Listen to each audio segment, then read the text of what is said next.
शाहिद खाकान अब्बासी साहब जो कि साबिक वजीर आजम है, मेरे ख्याल से पीएमएल नून के बेस्ट फील्डेड वजीर आजम आज तक जो रहे हैं वो शाहिद खाकान अब्बासी साहब है इन टर्म्स ऑफ मेरिट। उन्होंने क्या कहा इस मईशत के हवाले से और इस सारी सिचुएशन के हवाले से आपको दिखाते हैं।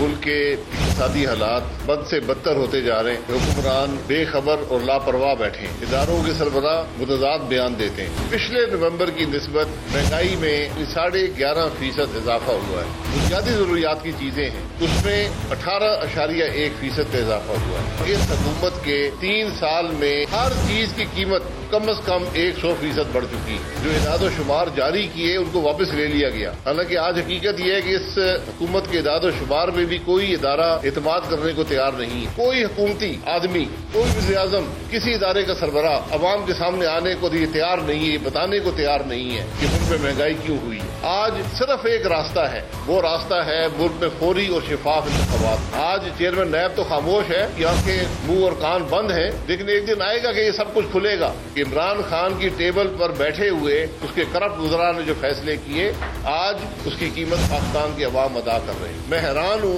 इस मुल्क का वजीर खजाना ये कहें कि दुनिया में महंगाई हो रही है, पाकिस्तान में महंगाई क्यों ना हो। ये मंतक पाकिस्तान के अवाम को काबिल कबूल नहीं है।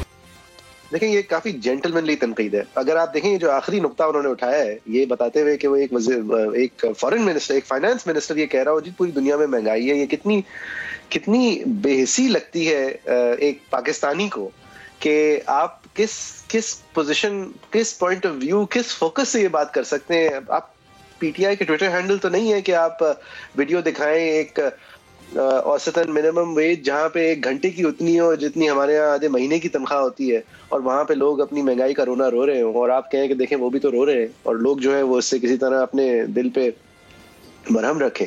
अब ये इनसेंसिटिविटी आप चलें पीटीआई के ट्विटर हैंडल पे तो लगा सकते हैं कि ठीक है, लेकिन आपका फाइनेंस मिनिस्टर अगर इस तरह एक बात को डिसमिस करे कि नहीं जी पूरे दुनिया में महंगाई हो रही है, पूरी दुनिया में इस वक्त कोविड के बाद रिकवरी की महंगाई हो रही है, डिमांड को मुल्कों ने जानबूझ के स्टिम्युलेट किया है कि महंगाई हो रही है। डिफ्लेशन से बचने के लिए जो मॉनेटरी पॉलिसीज रखी थी, जो लोगों के लिए फिस्कल ईजिंग की थी, उसके नतीजे में ये सफर कर रही है। हजारों डॉलर्स उन अमेरिकनों को मुफ्त मिले हैं सिर्फ इस वजह से कि वो अमेरिकन है। स्टिम्युलस पैकेजेस में ट्रिलियंस ऑफ डॉलर्स खर्च किए हैं उन लोगों ने इकोनॉमी पे। उनमें से अगर कुछ रो रहे हैं कि इस सब कुछ की वजह से मेरा तेल महंगा हो गया है, तो आप उनकी वीडियोस बना के हमें दिखा रहे हैं और कह रहे हैं खुश हो जाओ। इस बेहिसी को अगर आप एक्सपैंड कर रहे हैं तो ये तनकीद इस तरह मेरे ख्याल से काफी शराफत के दायरे में और भी बहुत तरीके से हो सकती थी। बहरहाल इसका जवाब आया फवाद चौधरी साहब की तरफ से। शान अब्बासी साहब का जो महंगाई के ऊपर इस वक्त एक विरद है, आज इन्हीं के करतूतों की वजह से पाकिस्तान में महंगाई है। अगर नून लीग और पीपल्स पार्टी और शाहिद खाकान अब्बासी साहब अपनी दौर में पॉलिसीज बेहतर रखते और आज हमारी डिपेंडेंस ना होती अपनी इतनी ज़्यादा बाहर के ऊपर, तो हमारी महंगाई में हालात ये ना होते। शाहिद खाकान अब्बासी साहब ने जब मिनिस्ट्री संभाली थी अपनी गैस की, 1 रुपये का उसके ऊपर कर्जा नहीं था। जिस दिन ये छोड़ के गए 157 अरब रुपए का कर्जा छोड़ के चले गए, और जो पॉलिसीज देगी उनसे भी हमसे भी ये अभी तक जो है वो वापस कर्जों से नहीं निकल पा रही। सिंध हुकूमत का जो किरदार है अभी तक, और वो ज़्यादातर जो है वो एंटी पीपल किरदार है, चाहे वो कीमतों का मामला हो, चाहे वो इलाज का मामला हो, चाहे कोई और सहूलत का मामला हो। हम देखते हैं कि वो एक स्पॉइलर का किरदार अदा करते हैं हमेशा। पीडीएम तो अब बेचारे जो है वो 5 चूहे घर से निकले करने चले शिकार, तो 1 चूहा अब बाकी रह गया है, बाकी तो सारे वैसे ही रास्ते में इधर उधर हो गए। अच्छा फवाद चौधरी साहब ये बताइएगा कि आइन अपना रास्ता बनाएगा, ईवीएम के हवाले से बनाएगा, ईवीएम के हवाले से ईवीएम के लिए इलेक्शन कंडक्ट कराने के लिए जो भी फंड चाहिए होंगे वो हम कमिटेड हम देंगे। ये मेरी समझ से फवाद चौधरी साहब ने जो एनर्जी की मिनिस्ट्री, पेट्रोलियम की मिनिस्ट्री शाहिद खाकान अब्बासी के जमाने में जब थी, उसके ऊपर जो तनकीद की है, इसे फवाद चौधरी साहब भी तनकीद कर सकते हैं। क्योंकि कॉन्टेक्स्ट अगर आप देंगे कि वो अरबों रुपए का कर्ज क्यों चढ़ा था या खर्चे क्यों हुए थे, उस वक्त की LNG पॉलिसी की वजह से इस वक्त पाकिस्तान के अंदर 3000 मेगावाट का जो डेफिसिट था पाकिस्तान की बिजली के अंदर, जो कि जिसकी वजह से सैकड़ों अरब रुपए की मैन्युफैक्चरिंग और सैकड़ों अरब रुपए की बिजनेस अपॉर्चुनिटी थी ही नहीं क्योंकि अंधेरे थे, उसको पूरा करने के लिए उस वक्त की पेट्रोलियम पॉलिसी थी, उस वक्त की LNG पॉलिसी थी, उस वक्त के LNG टर्मिनल्स गैसिफाई हुए थे, उस वक्त के कॉन्ट्रैक्ट्स बने थे। उस बेसिस पे शाहिद खाकान अब्बासी साहब को इस वजह के बावजूद कि वो नवाज शरीफ नहीं है, वो कोई शरीफ नहीं है, उनको नवाजा गया था with the prime ministerial seat. और ये जो आज सरप्लस है एनर्जी का, जिसकी वजह से आप बिजली का, जिसकी वजह से अगर LNG इतनी तारीखी तौर पे और अनप्रेसिडेंट वैसे उन लेवल्स पे नहीं होती, जिसकी वजह से आप अगले 5 साल तक एक प्रो इलेक्ट्रिक पॉलिसी ला सकते हैं और आपको गैस के ऊपर उतना और फर्नेस ऑयल के ऊपर उतनी रिलायंस नहीं होनी थी।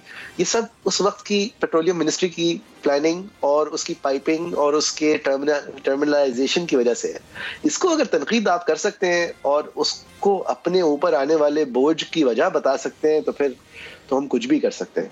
रोहित साहब देखें, इस वक्त अब जो है ना अवाम उस स्टेज पे है कि मेरे ख्याल से ये नाकाफी होगा वैसे भी कहना कि ये पिछली रेजीम्स के हवाले से है, क्योंकि अगर आपको लाया गया था और आप तब्दीली थे तो फिर बेशक मसले का हल आपने तो निकाला रहे थे ना। अगर यही रोना था तो नहीं आते। और नहीं, और फिर ये कि आपने डिलीवर तो करना था ना। अगर आप ये कहें सही बात है, वरना आ क्यों रहे थे? अगर आके यही बताना था कि यार ये पिछले वाले कितने बुरे हैं, और या फिर आप ये फिर बताते उस वक्त की कैंपेन में कि देखें हम आ तो जाएंगे और मजीद जो है बुराई नहीं होगी, लेकिन इतनी बुराई अब होगी कि हम अपने टेन्योर में कुछ कर नहीं पाएंगे, या तो आप ये बता देते। तो एक्सपेक्टेशंस आपने बहुत हाई कर दी। नहीं वही साहब, खान साहब की अपनी जबानी है कि मैं 200 बंदे तैयार हैं, 200 लोग जो हैं वो टेक ओवर करने के लिए 200 बेहतरीन माइंड्स तैयार हैं, और हमारा मंशूर देखें उसके अंदर सारी चीजों का हल लिखा हुआ है और तैयारी अभी से शुरू है और शैडो कैबिनेट में हम काम कर रहे हैं और हमें सब कुछ पता है और आप फिक्र ही नहीं करें। वो सब कहाँ गई बातें भाई? और साथ साथ देखें, महंगाई के अलावा आमदनी का भी बड़ा मसला है हमारे मुल्क में। हम आमदनी के हवाले से बांग्लादेश और इंडिया के पीछे हैं। तो जब मुकाबला किया जाता है इन्फ्लेशन का, और वहां भी हम आगे हैं, लेकिन अगर हम बराबर भी अपने आप को तसव्वुर करें तो आमदनी कम होने की वजह से जो महंगाई है वो ज्यादा असर कर रही है पाकिस्तान में।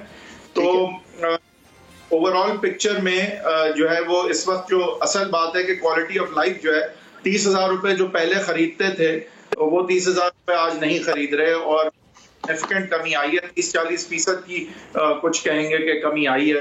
तो अगर इतनी कमी आ गई है आपकी परचेजिंग पावर में और आपकी क्वालिटी ऑफ लाइफ में, अगर इतनी तो फिर आप वीडियो देखें जो कनाडा के अंदर खातून बैठी रो रही है कि यहाँ पे भी बड़ी महंगाई है।